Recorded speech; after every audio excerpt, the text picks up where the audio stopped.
capítulo 7 de Mateus, versos 20 até verso 23. Vamos ler, eu vou ler e você vai acompanhar a leitura.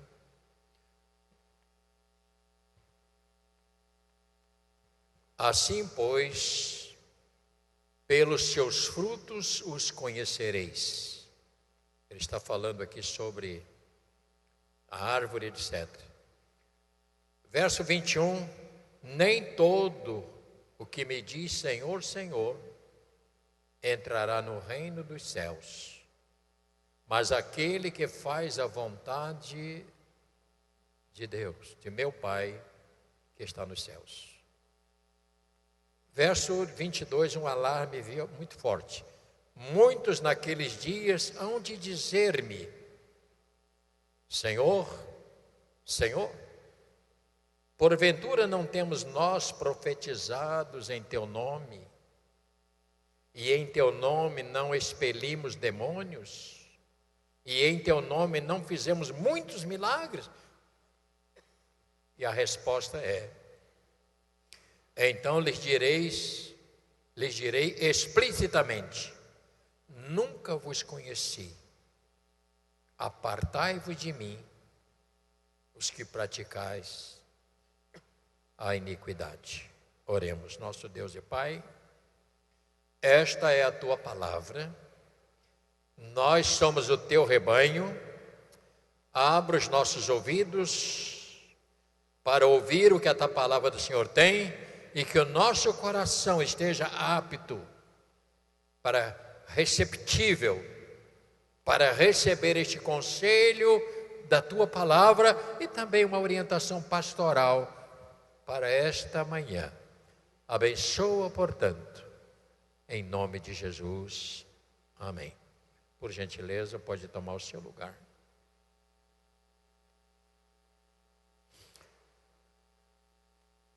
Nós temos intitulado, irmão, sempre é bom ter um título. Quando você lê o livro, você sempre tem lá o título do livro, né? E é sempre a gente dando um título para poder a gente partir para um princípio. A porta dos frutos.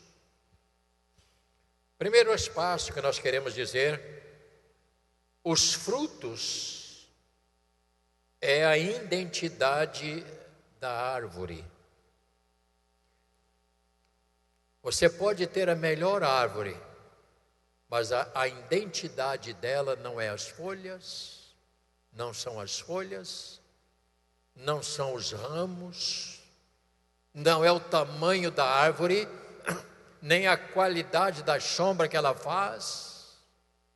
O que vai identificar são os frutos, as sementes. Do contrário, você vai ter uma árvore que você não sabe o que é. Ah, mas me falaram que esta árvore é essa. Então, você quando vai num pomar, você vê que todas as laranjas, você vê que ela tem a mesma aparência. Você pega a folha, amassa ela, mais ou menos identificamos. Mas você só vai ter certeza o dia em que ela florir e dar o seu fruto. E ainda assim, se for laranja, você só vai poder testar quando ela amadurecer e cortar, para saber se ela é uma laranja de boa qualidade e a identificação da laranja. Jesus estava usando esses termos, que a vida cristã, ela é conhecida pelos frutos que produzimos. E os frutos que ele está falando aqui, não é a fala, e sim a vida que vivemos, ou seja, o nosso proceder. Porque você só pode se identificar como cristão, não é porque você carrega uma Bíblia.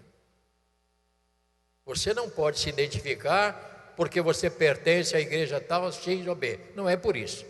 Você só pode ser identificado pelos frutos que você produz na sua vida. A sua maneira de viver, de falar, de agir, de se conduzir. São elas que vão identificar que realmente você tem alguma coisa além. E é fácil você ver as pessoas na rua que colocam as suas identidades para fora. Pessoas que vivem uma vida errada, uma vida cheia de coisas que não vamos nem entrar em detalhes. Isto me chamou a atenção, irmãos, porque nós como cristãos, nós como servos de Deus, nós precisamos produzir o que Deus investiu em mim. Assim como eu coloco uma árvore frutífera no chão, ela não vai produzir se eu não colocar o essencial, que é adubo. Se a terra for uma terra ácida, existe uma coisa que colocamos chamada calcário. Você tem que pegar o calcário, misturar naquela terra para que ela devolva à terra a qualidade para produzir, porque senão o fruto também não produz com qualidade. Assim é a vida cristã. Se você não colocar dentro da sua vida pessoal a essência da palavra de Deus, se você não colocar estas verdades o mais profundo que você puder dentro do seu coração, você não vai produzir aquilo que Deus espera. Porque nós não podemos ser aquilo que não somos interiormente. Não é só falar. Eu também sou crente. Não tem ninguém mais crente do que o diabo. O diabo é crente. E ele sabe que Deus tem poder. Ele sabe. Só que ele não fala Deus, ele fala o outro. Você conhece alguém que fala aquele lá de cima? Tem gente que fala assim, né? Pejorativamente. Portanto, a nossa vida só pode produzir os frutos de um verdadeiro cristão quando esta palavra ela entra dentro do nosso ser, porque Deus só vai me identificar pela palavra que entrar no meu coração. Do contrário, eu serei um ser humano que anda por aí. Mas a minha identidade para Deus será o resultado daquilo que eu produzir como cristão, como servos, como marido, como pai, como avô, como colega de trabalho, como patrão. Eu só vou produzir se tiver dentro da minha vida a essência, o adubo que é a palavra de Deus. Isso é muito sério. E eu sei que isso aí, tem gente, pastor, eu precisava pregar assim, fazer mais barulho, tal. Gente, barulho não funciona. Barulho sem conteúdo não funciona. Nosso trabalho é chamar para a consciência. Segundo aspectos, os frutos que produzimos será sempre o resultado, como eu estou dizendo, do recolhimento da palavra do Senhor, que todos nós devemos ter no coração. É o que eu acabei de falar. Será sempre o resultado. Eu não serei o resultado de mim mesmo, eu serei o resultado da palavra. Quando eu aceitei o Evangelho, recebi o Evangelho, foi um período de muita luta para mim, porque eu tive que fazer uma escolha. Ou eu seria um mundano, ou eu seria um servo. Então vamos pensar, um rapaz com 20 anos, com todo o gás, sozinho, porque desde 15 anos que eu vivi sozinho, não tinha ninguém para mandar na minha vida, vivi por conta própria, vivi às minhas custas desde 15 anos trabalhando. Imagine você, O que seria da minha vida se eu, com 20 anos, não conhecesse o Evangelho? O que eu iria ser dentro deste mundo? Não posso nem fazer uma avaliação. Mas eu fiz uma opção. Quando a palavra de Deus tocou dentro do meu coração, através de uma pregação, onde o pregador disse assim: que aproveita o homem ganhar o mundo inteiro e perder a sua alma. Que daria o homem em troca da sua alma? Nada mais importante do que a nossa alma. E eu me converti ao Evangelho, e eu fiz a opção de renunciar à minha juventude no contexto das coisas que as pessoas dizem que é prazer. Eu renunciei em prol de servir a Deus. E o resultado que eu colhi disto, para mim foi grandioso.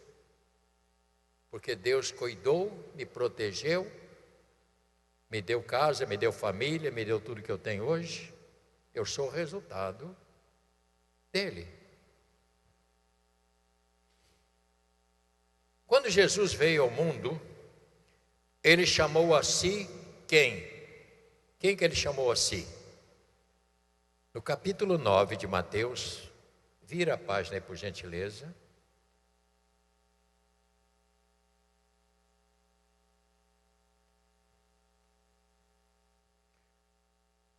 A quem é que ele veio chamar?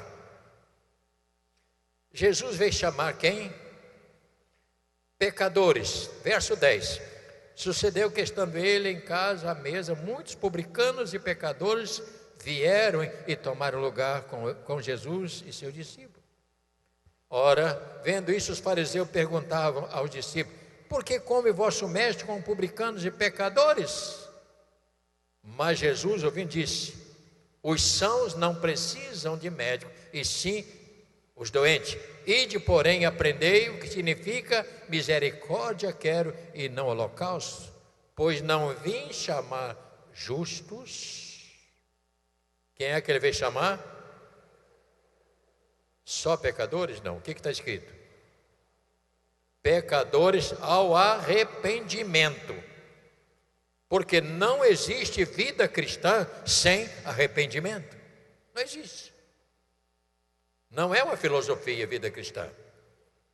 É preciso que a gente entenda que a vida da gente, ela é muito mais. Portanto, ele veio chamar a si os pecadores ao arrependimento. Quando ele vier, agora sim, na sua glória, ele vai vir a este mundo. E aqui nós temos um problema. Quando ele vier na sua glória. Quando ele veio, ele chamou pecadores ao arrependimento. Diga, você precisa se arrepender, se converter para ter vida. Mas quando ele vier na sua glória, aquele mesmo Jesus, não aquele Jesus, olha para mim, de Nazaré, que andava ali comendo pão, não, ele voltará glorificado. E ele vai fazer o que agora com os pecadores? Ele afastará de si os pecadores, porque ele não vai conviver mais com os pecadores, mas sim com os salvos. Por isso, no verso 23, olha para o verso 23, o que é que ele diz? Do capítulo 7 ainda. O que ele diz? Então lhes direi explicitamente: nunca vos conheci, apartai-vos de mim, os que praticais iniquidade, ou que vive uma vida ímpia, uma vida desregrada, uma vida sem Deus, porque uma vida sem Deus é uma vida perdida, irmãos.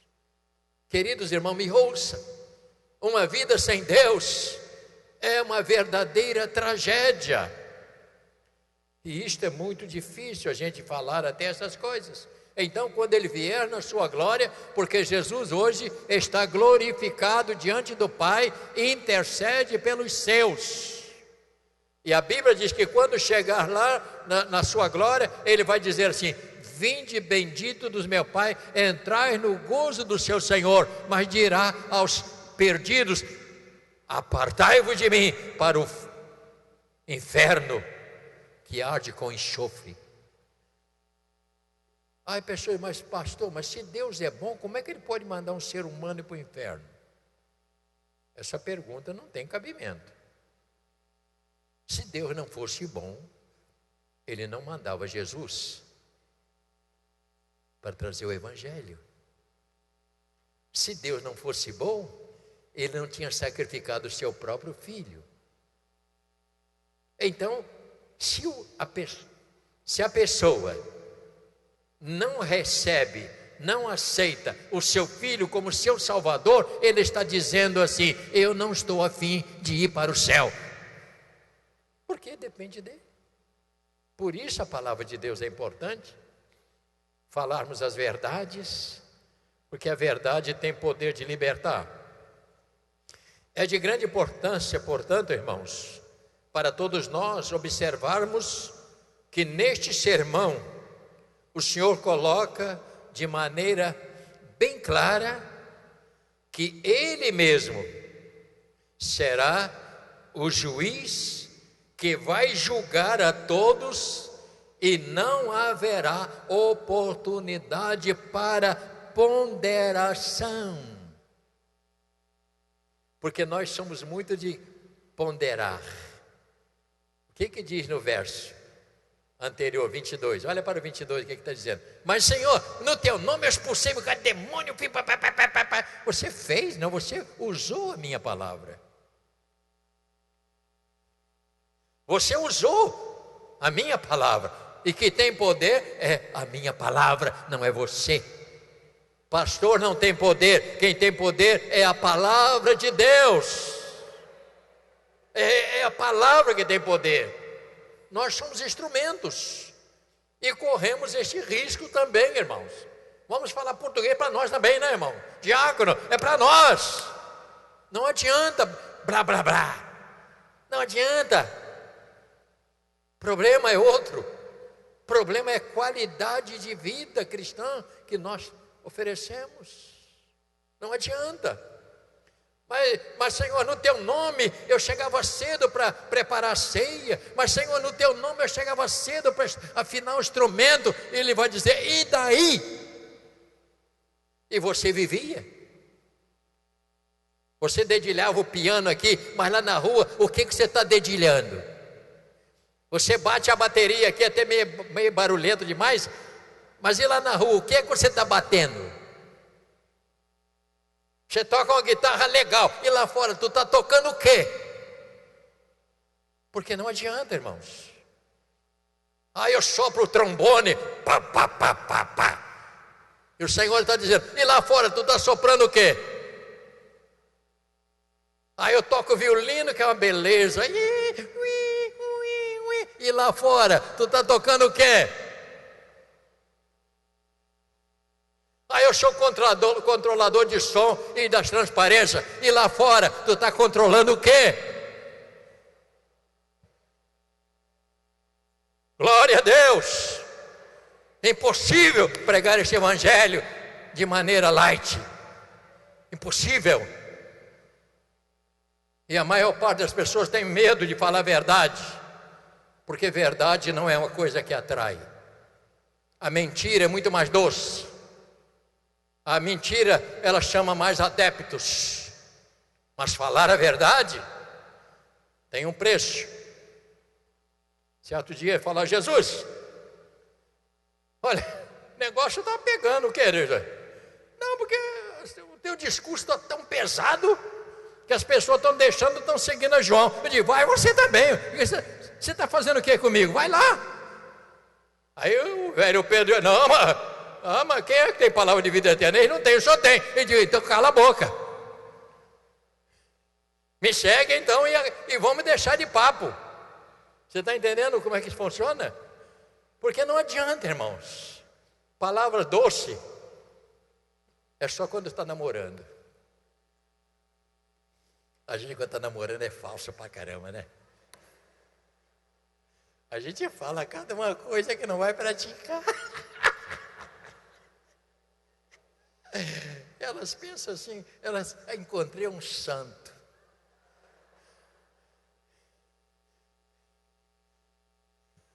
Ela não pensa assim? Não, encontrei o meu amado, encontrei o meu varão. Depois que bota as unhas de fora, meu Deus, onde é que eu amarrei a minha égua? Aí já está amarrada. Não é assim? Mas que a gente fala bonita, fala para nós, né? Assim, olha, você é a mulher mais linda que eu já vi. Papo furado, no outro dia vê outra na rua.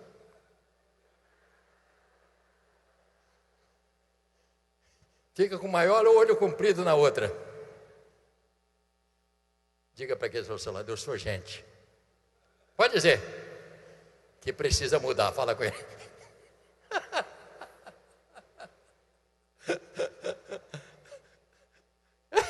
Você está entendendo como é que diz a Bíblia?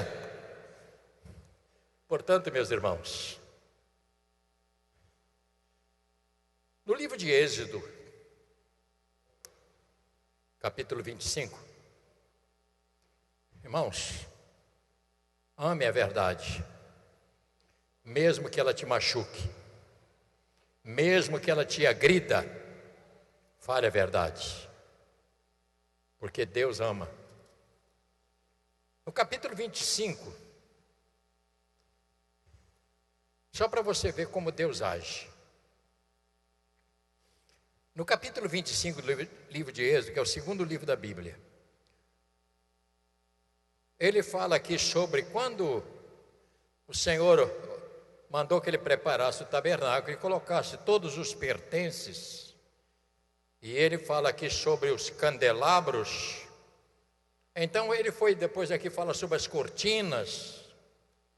Ele deu ao servo dele, dizendo: olha, rapaz, eu estou te dando a forma, é a maneira como eu quero que você faça o meu tabernáculo, a maneira como você prepare. Você ouça isto. Ele falou para ele. E você descobre que ele exige a mesma coisa de hoje. Verso de número 40, só para você completar. 25 e 40, diz assim. Leia comigo bem alto. Vê, pois, que tudo que faças, segundo o modelo que te foi mostrado no monte. Tem gente que não leu, né? Nem encontrou, né? Êxodo 25, 40. Leia mais uma vez. Vê.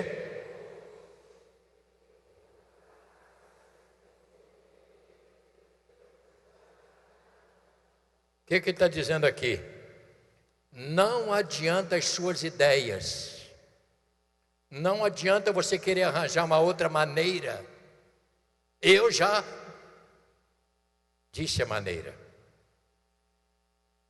Nosso bispo, que morreu, era um homem, e eu estou lendo algumas literaturas que fala de pessoas que ele citavam, grandes homens. Mas ele, quando chegou no Brasil, ele chegou trazendo uma mensagem que não era pregada, era a mensagem do reino, que é a mensagem da igreja. Nós pregamos o reino de Deus. E ele era uma pessoa extremamente, muito polida, mas falava a verdade. A gente atravessava a Baía de Guanabara de barca para ir lá na ABI para assistir aquele homem, 3 horas da tarde. Um homem de uma linha. As igrejas que hoje existem, a maior parte é fruto dele. Inclusive os católicos carismáticos. Era um filho deles, porque a mensagem que ele pregou, eles abraçaram e começaram a exercitar. Se você conhece a história. Certo dia, nós tínhamos uma igreja em Santos que não estava muito bem. E ele chamou o pastor, Adilson. Adilson, vem cá. Vai lá no meu... preciso falar com você amanhã na minha sala. E Adilson chegou. O bispo Roberto falou: Adilson, você se prepara, que domingo você disse que está saindo da igreja, que eu já vou mandar outro pastor para lá e você volta para cá. Sabe o que o Adilson disse para ele? Ô bispo, eu vou para casa orar. Ele disse: você não vai orar nada, eu já orei. Se eu já orei, está resolvido o problema, você só tem que ir. Você está entendendo como é que funciona isso? Ele é muito positivo, porque tem muito essa coisa de ponderar, né? Ah, mas Senhor, no teu nome, não existe, irmãos. Não existe essa palavra, não existe ponderação. Com Deus não tem ponderação. Não adianta tentarmos aliviar, porque Ele não vai deixar. Portanto, é preciso que a gente entenda. Romanos capítulo 2. Vou terminar rapidamente aqui. Romanos capítulo 2.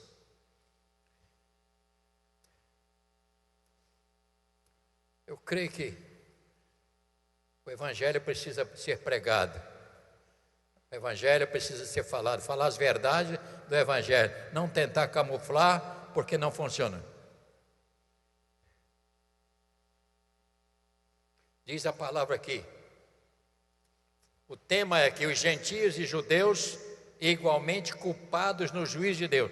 Então, você descobre aqui que é assim que funciona. Capítulo 2 de Romanos, você pode ler depois em casa.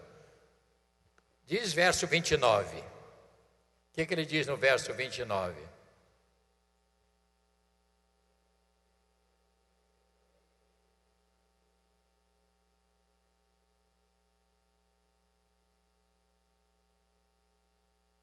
Verso de número 25 agora, vamos ler 25. Capítulo 2, verso... Não, eu errei aqui, é 16. Leia bem alto, verso 16, falando sobre o julgamento. No dia em que Deus, por meio de Cristo Jesus, julgar o quê? Os segredos dos homens, de conformidade com quem? Com o Evangelho.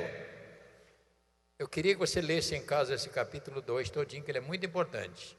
No dia em que Deus, ouça bem, por meio de Cristo Jesus, julgar os segredos dos homens, de conformidade com o Evangelho.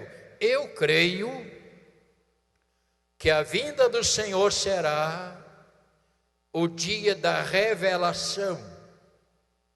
Ouça bem o que eu vou te dizer agora, estou numa fase conclusiva. Eu creio que a vinda do Senhor será o dia da revelação, quando tudo será colocado à luz da palavra. Por quê? Porque tudo estará diante do Senhor. E é neste contexto que eu falei com os irmãos que eu tenho medo desta palavra, do capítulo 7. Eu disse aos irmãos, eu tenho medo quando eu leio esses versículos. Eu tenho medo, porque eu descubro que Deus não é uma brincadeira. Deus não vai fazer como a gente faz, coitadinho, passar a mão na cabeça. Não. Ele vai julgar, Ele vai colocar tudo à luz da palavra, de acordo com o Evangelho. O Evangelho é que vai julgar a nossa vida, irmãos. O que vai julgar a minha vida e a sua, não é as suas obras, porque as suas obras não têm efeito para comprar nada de salvação. Suas obras não funcionam. Ele vai julgar de acordo com o Evangelho. Se o Evangelho está dentro, e se eu estou produzindo os efeitos. Mais uma coisa, será um dia da revelação de Deus. Outro aspecto, quando os segredos do coração irá se manifestar, entre outros, irão aparecer até as coisas secretas.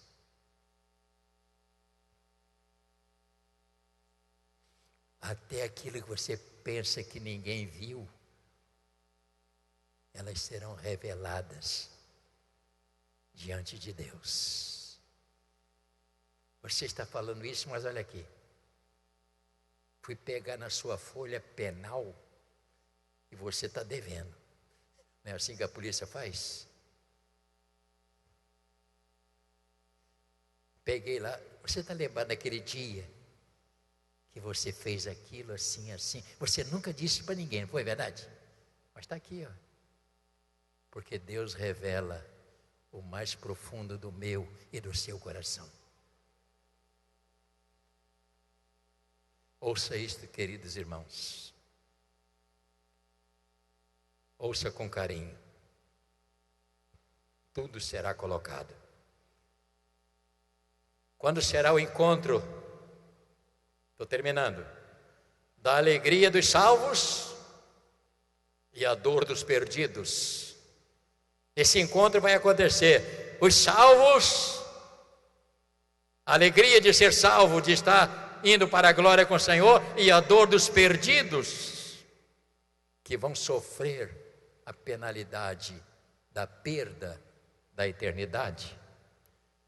Será o encontro da salvação, será manifestada, e também a condenação. Tanto os salvos como os condenados serão manifestos naquele dia, na vinda do Senhor. Louvado seja Deus. Será também revelada, estará frente a frente, a vida e a morte. É quando vai. Por quê? Porque os salvos não morrem, serão transformados para a glória. Os perdidos serão mortos por toda a eternidade. Isso é muito sério. Isso é sério demais. Não dá para brincar de igreja. Não dá para brincar de... Isso é muito sério, irmãos. Por fim, verso 22. Muitos naquele dia vão dizer-me: Senhor, não temos nós profetizado? Eu até tem até pessoas, Senhor, na igreja que eu falei do evangelho e se converteu. E Deus vai dizer assim para ela: que legal, né? Ela está salva e você vai para o inferno, hein? Porque ela transformou e você não mudou nada. Você continua a mesma coisa. Você salvou os outros, mas se perdeu.